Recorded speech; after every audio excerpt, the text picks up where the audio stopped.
Are you tired of applying for jobs but never hearing back? Well, I certainly am, so that's gonna change. Welcome to Job Anxious, a 3 episode podcast series by 4 very job anxious university students. We get together with experts to help you find your dream job in 2026. Today we're in conversation with Nimo Hussein, who is the Director of Operations at Toronto Skills and Employment Connections. So let's jump into the conversation and find out what she has to say. So Nimo, tell me about your first job. Was it always your plan to get into employment counseling? No, life is what happens to you as you're busy planning it. I stumbled upon it. I wanted to do something that I care about after 20 years of actually doing, working, hustling, a lot to do with marketing, international business development. And I also own my own company for 12 years called Spirit of Math Schools. It's an after-school math enrichment program in Warden and Lawrence area. Nice. So what would you say drew you to this field of helping people find employment? Well, let's take it back a notch. I was interested in journalism back in the day, and that's what I studied in school. And my biggest thing was just to advocate for people who are the voiceless people. So 20 years into my career, I sold my business and I had a good profit. And I was thinking, I don't know what I'm going to do, involve even maybe writing, maybe do something that I'm really passionate about. And then COVID happened.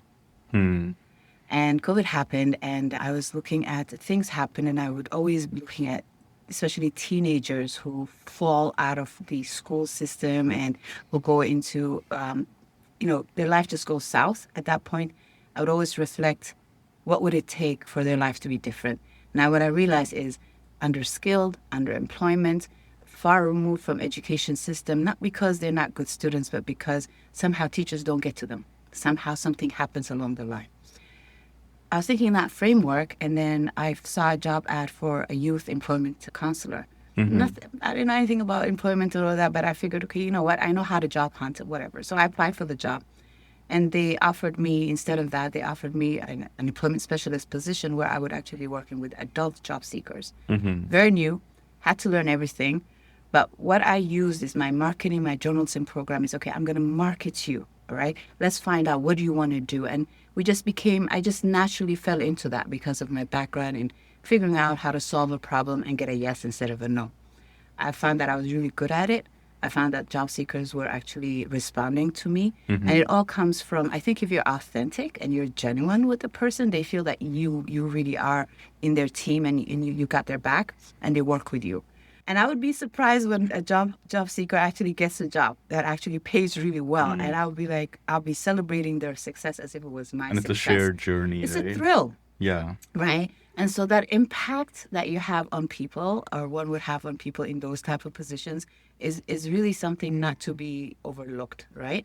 Definitely. And you have to have the passion and the heart for it. So I wanted to ask, when we say employment counseling, I think it's a very broad term because in this day and age, there's so many different complicated aspects to the job hunt, like the application process, the interviews.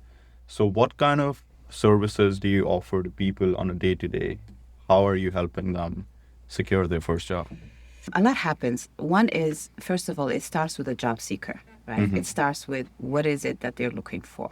What are their goals? What are their aspirations? What are their skills? What do they like to do? Sometimes they don't even know. They just want a job. Sometimes they've been job hunting for so long that they just feel pessimistic to begin with. And if you go into something feeling negative, things don't work out. You got to be positive. But it's hard to tell someone, be positive, right? Yeah. They have to see it. It's understanding what it is that they want, and then creating an employment action plan. Right? So this is what we're going to do. Today we're going to work on figuring out what it is that you're good at. And maybe there's tools that they can use to analyze that and find out. Maybe they do know what it is that they want. It depends on the client. Some clients know exactly what they want and some don't. So you work from where they're at and you support them. And so you show them the techniques, right? Even people who are seasoned, experienced people sometimes don't have the job hunting techniques. Like everybody would rely on one certain search engine and that's it, right? And there's so many. Even I'm discovering new ones every single day. Like if you're an engineer, there's actually all kinds of engineering job search websites that you can actually go to. So it's just figuring that bit out and having that plan and that goal and then working towards those goals. And how hard it has become to find jobs. So I think a lot of people struggle with adapting to just what the modern day landscape is in the job market. So from your experience, what do you think has changed between maybe when you were finding a job for the first time than someone who's looking for one now? Well, can I tell you what's been consistent? Yeah. It's always been difficult. I Yeah. mean, people, I don't care. It's like the weatherman says, oh, it's going to be, I don't know, maybe rain, maybe snow, maybe this, and predict all kinds of stuff, and it's sunny. Like, it's just, so it's always been tough because it's a small market. Canada is a small market to begin with, right?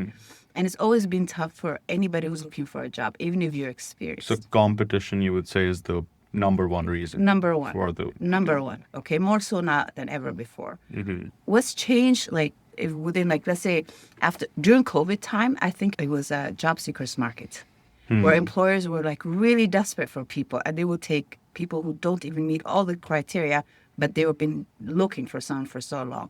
It was COVID. Things happened in COVID. And that was right? because no one Just was slowed ready down. to come in. Nobody was ready to go, and everybody was like, it was just it was different for all of us, right? So unless you were like a white collar worker and you could stay home and work from, for most people, it was just like, where am I going, right? Yeah. So it was like that. And now what's happening is different. There's more competition, but what I've always noticed is that people always do get jobs no matter what the economy looks like, right? And the ones who are not getting the jobs, there's a strategy that's happening. It's not them. I always say it's not you. Don't take that rejection. Everybody gets rejected. You just need the one yes. I remember 2010 when I lost my job. At that time, I had 10 years of work experience, really good work experience. I had a spreadsheet of 76 jobs that I had applied to before I got the one yes. Okay, 76. And when I got the one yes, I was thrilled. I forgot about all the other rejections, right? Because all it takes is just one Just takes the acceptance. one, but don't give up, right? Hold on a second. If you're enjoying the conversation so far, please make sure you check out the Toronto Observer by journalism students at Centennial College, where you can find more episodes like this and also some great coverage around what's going on in the city. Enjoy the rest of the episode. So would you say that people have to make peace with the fact at this point that it is going to be a game of volume when you're applying for jobs, that you must apply for maybe 50, 60, up to 100 jobs, and you can't just rely on maybe 3, 4 applications? Definitely, you can't rely. Definitely, you Because can't. I think that's what a lot of people get wrong, especially at early stages, that they're like putting all their eggs in one basket almost. And then when that doesn't go their way, they're like just frustrated, and that's when they hit their lowest. Yeah. But it's about giving yourself the options, I guess, then in Yes. that case, right? Yeah. And another thing that I like to bring up, I think this comes up a lot in our age group with people who are looking for summer internships, or I guess who are about to graduate and they want their first job. Experience. I think it's a word used in almost every job requirement Yes. category. Yes. And everyone's saying, oh, if I don't have any experience, then I need my first job to get some experience to be applying for all these jobs which are asking me for experience. So how does one get that first job? So start thinking about, see, when you're in high school, you're already, by grade 11, you're already thinking about your grades and what I'm going to study and what do I need to get into college or university, correct? You already think that. Yeah. I think when you're in school, in post-secondary, by end of first year, you should really start thinking about what am I studying and how does that translate into a career and what do I do? So my part-time jobs that I'm seeking, I'm going to look for something related to that. Or I'm going to volunteer if I'm not going to be paid for what so I'm going to volunteer. And just by doing that, there's your experience. Diversify your work while you're in school already and get yourself out there and volunteer and just find the time. Like volunteer doesn't mean 20 hours a week. You can volunteer 1 hour a week. Being in that environment, talking to other professionals, creating your network right there. Okay. Definitely. And I think understanding that everything cannot come from the classroom. So just getting a grade does not mean that you're like going to be the best candidate for a job.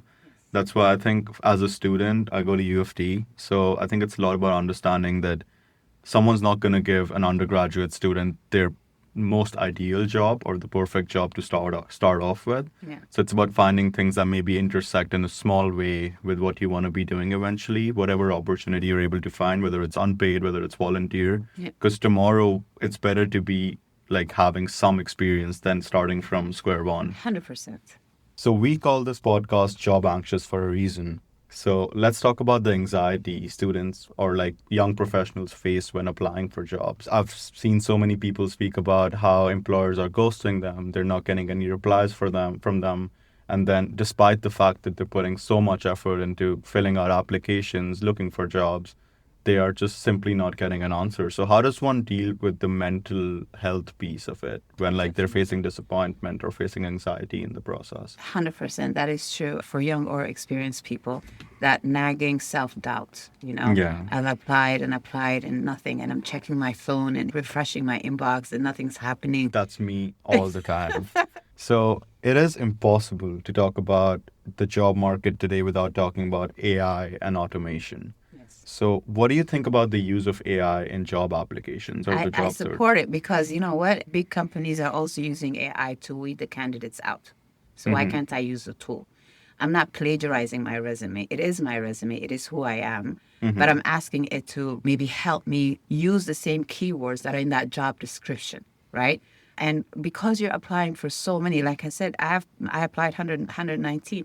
I definitely did use AI because I didn't do a fresh resume for each one. But what I do is like I have my base resume that has everything that I've ever Everything, the done, master the resume. master resume. Then I'll have that job description, and then I will just ask AI to change my words to match those keywords. But I have done those things. I just want to use the same language because that's how my resume will be getting flagged. I Definitely. mean, there's nothing wrong. Because you're in school, your teachers will say don't use AI, but you can use AI with research. You can use AI to job hunt. By the way, you don't need to go to. Thank you, Indeed. You don't need to just go to Indeed, right? Yeah. You can actually literally go to ChatGPT or Copilot and say, hey, here's my resume, right? Find jobs. First of all, you can say target jobs, target keywords for me. Then you can say, okay, what am I best suited in? And then say, okay, find employers in this area. Maybe I just want to work in the Danforth area or whatever, who are in companies in this, who are hiring for this. AI will shorten the time that you would be taking job hunting or researching. Then you can narrow it down yourself. And a lot of times, a lot of these companies are not posting their jobs anywhere else but their website. And if you don't think to go there, you would never. You never find out. Right? 100%. So this is about like how we can use AI in a meaningful way. But I think a lot of people also end up using it in a way which does not turn out good for them. Yes. So what would you say are the don'ts of AI? Well, I've heard from the employers that I work with, and they told me, Nimo, it's okay to use AI, but when someone comes to me and they haven't even read their resume, and I ask them a question off of their resume, and they have no clue what I'm talking about, that's wrong. At least read it. Yeah. Right? AI is not there for us to be lazy. AI really for me is there for us to be more efficient and think of things that we haven't thought of. Definitely. Thank you so much for those great answers. We're coming to the end of our conversation now. Just the last thing I'd like to ask you, Nimo, is that what would be your takeaway message to anyone who is in that process of finding a job right now? Come to China Skills Employment Connection. Right, Warren and elsewhere. No, take advantage of what's out there. Start researching. And go to these employment services. They're there for you. They're funded by the province of Ontario, right? Go to your career department. Start talking to people. Start talking to your friends' parents if they're working in that field. Just do whatever you can to be out there. And also, you keep your eye on the ball so this is my goal. I don't think I'm going to get there right out of school, but what can I do? What's the next skill that I could do to get me there? So look for the ideal job and look for the short-term goal jobs at the same time. But the longer you're out of school and you're not being in your field, the harder it is to ever find your way there. So the first year is very crucial. That was some great advice. Thank you so much for taking the You're time to welcome. be here. I really learned a lot from this conversation, and I hope you have a great day. Thank you. You too. Thank you so much for listening. If you enjoyed this, please make sure you drop a like and follow us on Instagram for more such work.